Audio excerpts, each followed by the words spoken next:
তখন তাদেরকে কিন্তু তাদের মেজার নিয়েই কিন্তু তাদেরকে আসতে হবে।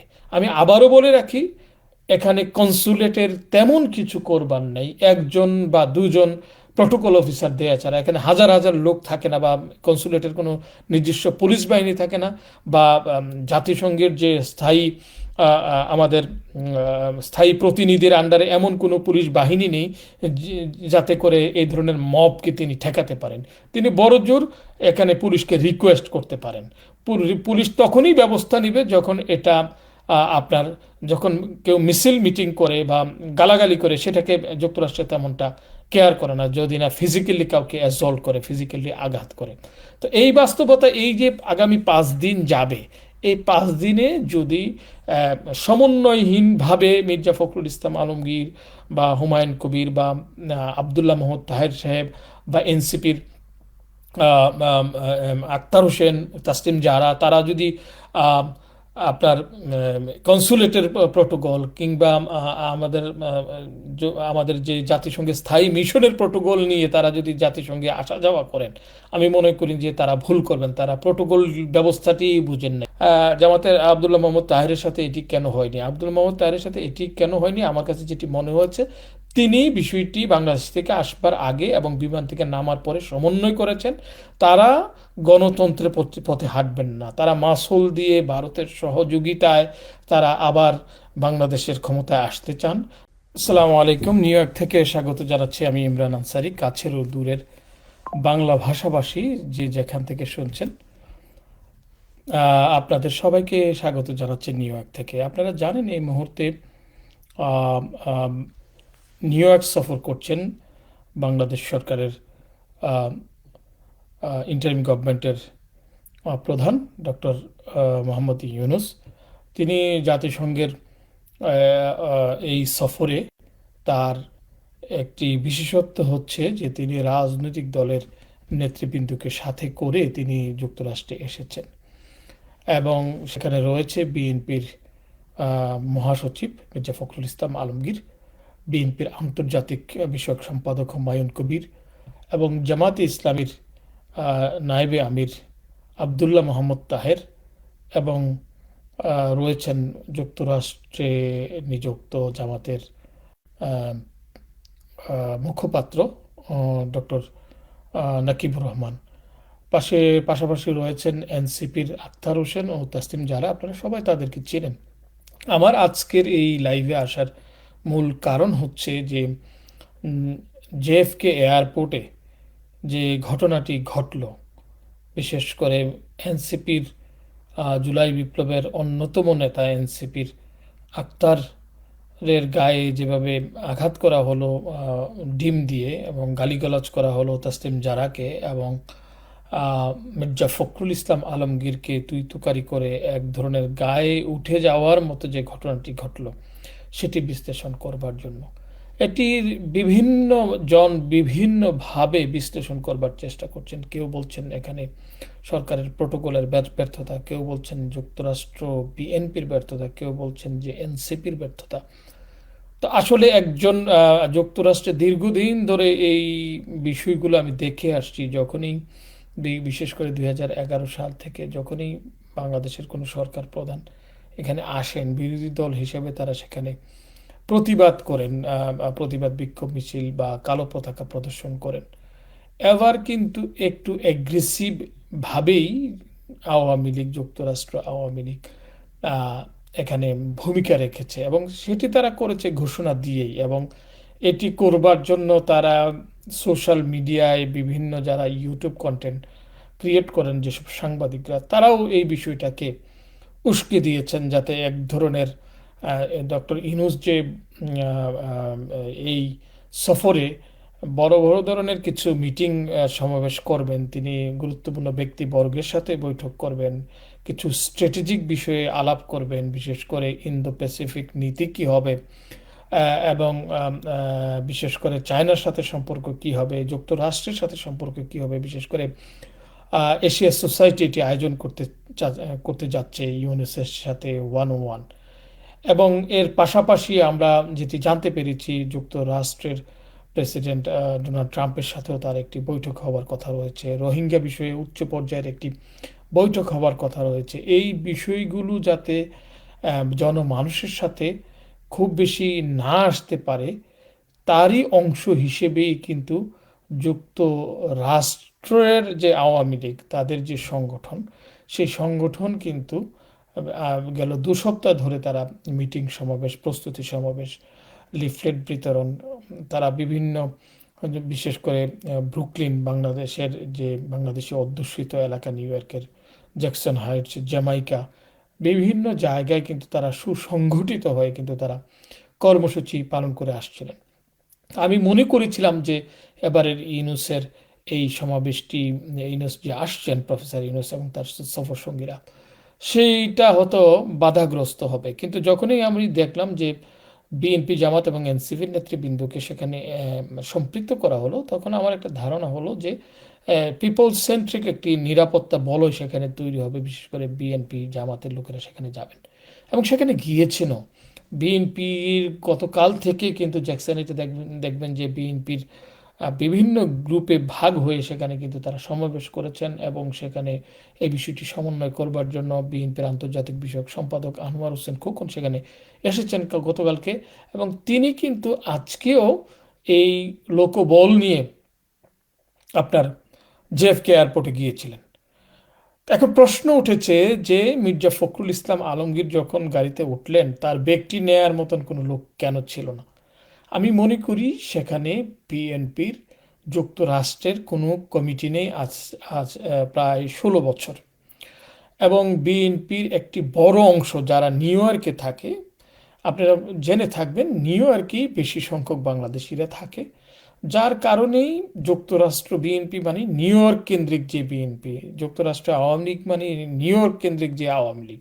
এটা যদি আপনি অন্য কোনো স্টেটের নাম ধরে বা স্টেট হিসেবে মর্যাদা দিয়ে করেন, সেটা হয় না, যেটা বিএনপি আপনার অনুধাবন করতে ব্যর্থ হয়েছে। আমি এই কমেন্টটার সত্যতা নিশ্চিত নই। মির্জা ফখরুল ইসলাম আলমগীর আমি দেখেছি গত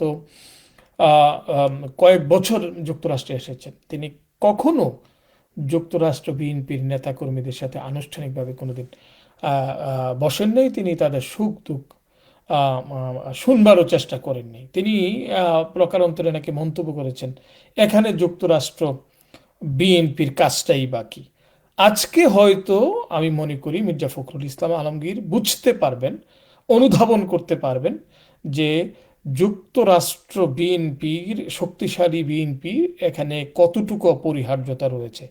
যেটি করা হয়েছে বিভিন্ন স্টেট কমিটি করার মাধ্যমে এবং এখানকার যুক্তরাষ্ট্র বিএনপির সিনিয়র নেতাদেরকে এই যুক্তরাষ্ট্র কমিটি যাতে না হয়, সেই বিষয়টিকে পাশ কাটানোর জন্য গিয়াস আহমেদ, জিল্লুর রহমান জিল্লু এবং আব্দুল লতিফ সম্রাটকে কেন্দ্রীয় কমিটির সদস্য বানানো হয়েছে, মিল্টন ভূঁইয়াকে কেন্দ্রীয় কমিটির সদস্য বানিয়ে এই যে যুক্তরাষ্ট্র বিএনপির একটি শক্তিশালী কমিটি করবার দরকার, সেই বিষয়টিকে ধামাচাপা দেওয়ার চেষ্টা করা হয়েছে। কিন্তু আদতে কি হয়েছে, বিএনপি তার বোনাফাইড অন্তত 250 থেকে 300 নেতা কর্মীকে নিষ্ক্রিয় করে রেখেছে, যার ফলশ্রুতিতে আজকে কিন্তু ঐক্যবদ্ধ বিএনপি জেএফকেতে যেতে পারেনি। ঐক্যবদ্ধ বিএনপি আপনার মির্জা ফখরুল ইসলাম আলমগীরকে সেখানে এয়ারপোর্টে গিয়েছে, কিন্তু কোনো কমান্ড লাইন না থাকবার কারণে কিভাবে তাকে রিসিভ করবেন সেই বিষয়টি নিশ্চিত হবার না হবার কারণেই কিন্তু আপনার আজকে এই ঘটনাটি ঘটেছে। আপনারা হয়তো বলবেন যে এনসিপি কি করেছে? এনসিপি নতুন একটি রাজনৈতিক দল, তারা জুলাই বিপ্লবের নেতা। তারা যখন রাজনৈতিক দল করতে গিয়েছে তখন কিন্তু প্রশ্নটা দাঁড়ায় যে আমি বা আপনি, আমরা যারা জুলাই বিপ্লবের সমর্থক বা আমরা বিভিন্ন পর্যায়ে কাজ করেছি, আমরা তার জন্য যাব কিনা, কারণ আমি তো তার দলের মেম্বারশিপ আমরা নেইনি। সেই জায়গায় যুক্তরাষ্ট্রের এনসিপির তেমন ধরনের সাংগঠনিক কোনো কাঠামো নেই।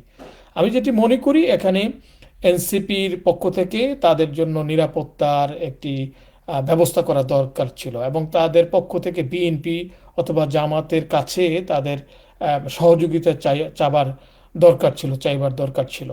সেটি হয়তো তারা করেননি। অনেকে বলবেন এখানে মানে আপনার কনসুলেটের ব্যর্থতা রয়েছে। হ্যাঁ, কনসুলেটের ব্যর্থতা হয়তো আপনি বলতে পারেন, কারণ কনসুলেটে আপনাকে আপনাকে বুঝতে হবে যে ডক্টর ইউনূসের সাথে আসা মানেই ইউনূসের গাড়িতে করে ওনারা ঘুরতে পারবেন, বিষয়টা তা নয়। যুক্তরাষ্ট্র শুধু এই জাতিসংঘের সফরের সময় আপনারা জেনে থাকবেন, শুধু রাষ্ট্রপ্রধানকেই তারা শুধু প্রোটোকলটি দিয়ে থাকে, ভিআইপি প্রোটোকল দিয়ে থাকে, এবং তার সাথে সাথে যারা স্টাফ থাকে খুবই আপনার স্বল্প সংখ্যক স্টাফ তার গাড়িতে উঠতে পারে, যেমন আপনার এসএসএফ এর প্রধান এবং তার প্রেস সেক্রেটারিকে অনেক সময় তার সাথে থাকেন। এবং পররাষ্ট্রমন্ত্রীর যেহেতু এঙ্গেজমেন্টটা বেশি থাকে, সেই ক্ষেত্রে পররাষ্ট্রমন্ত্রী অনেক সময় তার সাথে গাড়িতে থাকেন, এবং তার পেছনে একটি গাড়ি তাকে আপনার বাংলাদেশ কনসুলেটের একটি গাড়ি থাকে, বিশেষ করে বিটিভি এবং বিভিন্ন ডাক্তার সহকারে একটি টিম তার পাশে থাকে। এর বাইরে যারা রাষ্ট্রপ্রধানদের সাথে আসেন, 50 জন বা 100 জন বা 150 জনের বহর, তাদেরকে আসলে রাষ্ট্র কোনো প্রোটোকল দেয় না। যুক্তরাষ্ট্র এই বিষয়টাকে নর্মালাইজ ভাবেই কিন্তু নেয়। সেই জায়গায় ধরেন যে ডক্টর ফখরুল ইসলাম আলমগীরের জন্য কনসুলেট থেকে হয়তো একজন লোককে দেওয়া হয়েছিল, হয়তোবা এনসিপির জন্য একজন লোককে দেওয়া হয়েছিল, হয়তোবা জামায়াতের নায়েবে আমিরের জন্য একজনকে দেওয়া হয়েছিল। সেই একজন প্রোটোকল অফিসার তো তাদের নিরাপত্তাকে নিশ্চিত করতে পারে না, বিশেষ করে আওয়ামী লীগের মতন একটি সংগঠন যখন কোনো প্রোগ্রাম দেয়, আপনাকে এটা বুঝতে হবে। এবং আওয়ামী লীগ যখন কোনো প্রোগ্রাম দেয় তারা খুব অ্যাগ্রেসিভলি নেয়, এবং এখন তারা অ্যাগ্রেসিভ মোটে আছেন, তারা ক্ষমতাচ্যুত হয়েছেন বিএনপি, জামাত এবং এনসিপির দ্বারা। তারা এবং তাদেরকে দলের শীর্ষ পর্যায়ে থেকে জুম মিটিংয়ের মাধ্যমে তাদেরকে সুসংগঠিত করা হচ্ছে, এবং তাদেরকে বিভিন্নভাবে নার্চারিং করা হচ্ছে। তারা কিভাবে এই মুভমেন্টগুলো করবেন, বিশ্ব মানুষের দৃষ্টিগুলোকে কেড়ে নেবেন, তারা কিন্তু সেই চেষ্টা করবেনই। তার বিপরীতে বিএনপি, জামাত এবং এনসিপি যখন বিদেশের মাটিতে আসবেন, তখন তাদেরকে কিন্তু তাদের মেজার নিয়ে কিন্তু তাদেরকে আসতে হবে। আমি আবারও বলে রাখি, এখানে কনসুলেটের তেমন কিছু করবার নেই, একজন বা দুজন প্রোটোকল অফিসার দেয়া ছাড়া। এখানে হাজার হাজার লোক থাকে না, বা কনসুলেটের কোনো নিজস্ব পুলিশ বাহিনী থাকে না, বা জাতিসংঘের যে স্থায়ী আমাদের স্থায়ী প্রতিনিধির আন্ডারে এমন কোনো পুলিশ বাহিনী নেই যাতে করে এই ধরনের মবকে তিনি ঠেকাতে পারেন। তিনি বড়জোর এখানে পুলিশকে রিকোয়েস্ট করতে পারেন। পুলিশ তখনই ব্যবস্থা নেবে যখন এটা আপনার যখন কেউ মিছিল মিটিং করে বা গালাগালি করে, সেটাকে যুক্তরাষ্ট্র তেমনটা কেয়ার করে না, যদি না ফিজিক্যালি কাউকে অ্যাসল্ট করে, ফিজিক্যালি আঘাত করে। তো এই বাস্তবতা, এই যে আগামী 5 দিন যাবে, এই 5 দিনে যদি সমন্বয়হীনভাবে মির্জা ফখরুল ইসলাম আলমগীর বা হুমায়ুন কবির বা আবদুল্লাহ মোহাম্মদ তাহের সাহেব বা এনসিপির আক্তার হোসেন, তাসলিম জাহরা, তারা যদি আহ, আপনার কনসুলেটের প্রোটোকল কিংবা আমাদের যে জাতিসংঘের স্থায়ী মিশনের প্রোটোকল নিয়ে তারা যদি জাতিসংঘে আসা যাওয়া করেন, আমি মনে করি যে তারা ভুল করবেন। তারা প্রোটোকল ব্যবস্থাটি বুঝেন নাই। 1-2 জন লোক এখানে এই মবকে প্রোটোকল সামনে সামনে নিতে পারবে না। এক্ষেত্রে আমি মনে করি যেটা করতে পারে যে বিএনপি এবং জামাতের এখানে শক্তিশালী সংগঠন রয়েছে। জামাতের যদিও অফিসিয়াল কোনো সংগঠন নেই, কিন্তু তাদের একটা সমর্থক শ্রেণী রয়েছে। তারা যদি সমন্বয় করে এই পুরো বিষয়টিকে দেখেন, তাহলে আমি মনে করি এই মবকে চ্যালেঞ্জ করা যাবে। অন্যথায় এই মবের তাণ্ডব আগামী 1 সপ্তাহ চলতেই থাকবে, এবং আমরা জানি না এই মবের তাণ্ডব মানে কখন গিয়ে থামে। তা আমি যেটি আশা করব যে যেটি হচ্ছে, এই বিষয়ে কনসুলেটকে, জাতিসংঘে বাংলাদেশের স্থায়ী মিশনকে, যথাযথ কর্তৃপক্ষের কাছে বিষয়টিকে আনুষ্ঠানিকভাবে উপস্থাপন করতে হবে, এবং আজকের এই বিষয়টি অতি দ্রুত যুক্তরাষ্ট্রের বিভিন্ন নিরাপত্তা সংস্থায় এই বিষয়টিকে তুলে ধরতে হবে, যাতে করে যুক্তরাষ্ট্র সরকার স্পেশাল টেক কেয়ার করতে পারে। কারণ আপনারা জেনে থাকবেন, নিউ ইয়র্কে কম করে হলেও 100টিরও বেশি দেশের রাষ্ট্রপ্রধানরা সেখানে এসেছেন। রাষ্ট্রপ্রধানদেরকেই শুধু ভিভিআইপি মর্যাদায় সেখানে প্রোটোকল দিয়ে থাকে যুক্তরাষ্ট্রের, এটি দায়িত্ব। এর বাইরে যারা থাকেন তাদেরকে জেনারেল পাবলিকের যে নিরাপত্তা, আমার যে নিরাপত্তা, অন্য মানুষের যে নিরাপত্তা, সেইভাবেই কিন্তু তার নিরাপত্তাটি নিশ্চিত হবে, বা নিরাপত্তাটি জোরদার করা হবে। যদি কোনো ধরনের ইনফরমেশন থাকে কারো ব্যাপারে, বা কোনো মানুষের ব্যাপারে সেখানে আন্ডার কাভারে সেখানে লোক থাকতে পারে। তো এই বিষয়টিকে গুরুত্ব দিয়ে যুক্তরাষ্ট্রে নিযুক্ত, বিশেষ করে জাতিসংঘে নিযুক্ত স্থায়ী মিশন এবং ওয়াশিংটনস্থ বাংলাদেশের যে দূতাবাস রয়েছে এবং নিউ ইয়র্কের যে কনসুলেট রয়েছে, সবার সমন্বিত একটি উদ্যোগ খুব দ্রুত সরকারের কাছে, এই দেশের সরকারের কাছে বিষয়টি জানাবার মাধ্যমেই কিন্তু আমরা আমরা এই বিষয়টি নিষ্পত্তি করতে পারি। আমরা প্রকারান্তরে অনেকে বলবেন যে জামাতের আব্দুল্লাহ মোহাম্মদ তাহেরের সাথে এটি কেন হয়নি, আব্দুল্লাহ মোহাম্মদ তাহেরের সাথে এটি কেন হয়নি। আমার কাছে যেটি মনে হয়েছে, তিনি বিষয়টি বাংলাদেশ থেকে আসবার আগে এবং বিমান থেকে নামার পরে সমন্বয় করেছেন এবং তিনি তার সমর্থক বা শুভানুধ্যায়ীদেরকে সাথে করে এয়ারপোর্ট থেকে যেভাবে বেরিয়ে গেছেন, আমি যেভাবে ভিডিওটি দেখলাম, যে তাকে যেভাবে গাড়িতে উঠানো হয়েছে, এখানে কারো পক্ষে তাকে মানে হ্যারাস করার সম্ভাবনা তেমন একটা ছিল না এবং তার সামনে পিছনে অন্তত 20টি গাড়ি ছিল শুধুমাত্র আব্দুল মোহাম্মদ তাহেরকে প্রটোকল দেওয়ার জন্য, যেটি বিএনপি করতে ব্যর্থ হয়েছে। বিএনপি এত বড় একটি দল, এইটি ব্যর্থ হবার একমাত্র কারণ আমি মনে করি যে বিএনপির যুক্তরাষ্ট্রের একটি সেন্ট্রাল কমিটি না থাকা। এখানে কেউই এই দায়িত্বটি নেই কোনো এখানে আপনার স্টেট কমিটিগুলো সেই দায়িত্বটি নেয়নি যে কিভাবে তার এই সফরটি আরও বেশি আন্দোলিত হবে, আরও বেশি গ্রহণযোগ্য হবে, আরও বেশি নিরাপদ হবে। যেখানে আওয়ামী লীগের থ্রেট রয়েছে, আওয়ামী লীগ বারবারই ওপেনলি থ্রেট করছে যে ইউনূস এবং তার সফর সঙ্গীদেরকে তারা দেখে নেবেন এবং তারা দেখে নেবার ক্ষেত্রে তারা অনেকটা সফল হয়েছেন, যদিও এই আচরণটি গ্রহণযোগ্য নয় এবং তারা এটি করেই থাকেন এবং করেই থাকবেন এবং সুযোগ পেলে আরও করবেন। এবং আমাদের রাজনীতিবিদদের একটা শিক্ষা নেবার বিষয় আছে যে তারা যে জুলাইয়ে যে ঘটনাটি ঘটেছে, 2000 মানুষের প্রাণহানি হয়েছে, হাজারো মানুষে আহত হয়েছে, অপঙ্গুত্ব বরণ করেছে, এই বিষয়টিকে তারা অপরাধ হিসেবে বিবেচনা করছেন না। তারা গণতন্ত্রের পথে হাঁটবেন না, তারা মাসুল দিয়ে ভারতের সহযোগিতায় তারা আবার বাংলাদেশের ক্ষমতায় আসতে চান। তাদেরকে গণতান্ত্রিক প্রক্রিয়ায় আনবার বা আসার কোনো ধরনের আমরা কোনো তৎপরতা কিন্তু আমরা দেখতে পাচ্ছি না। তারা যেটি করছেন, তারা মবের মাধ্যমে, ভায়োলেন্সের মাধ্যমে তারা কিন্তু ওরা বাংলাদেশের রাজনীতিতে জায়গা করে নিতে চান।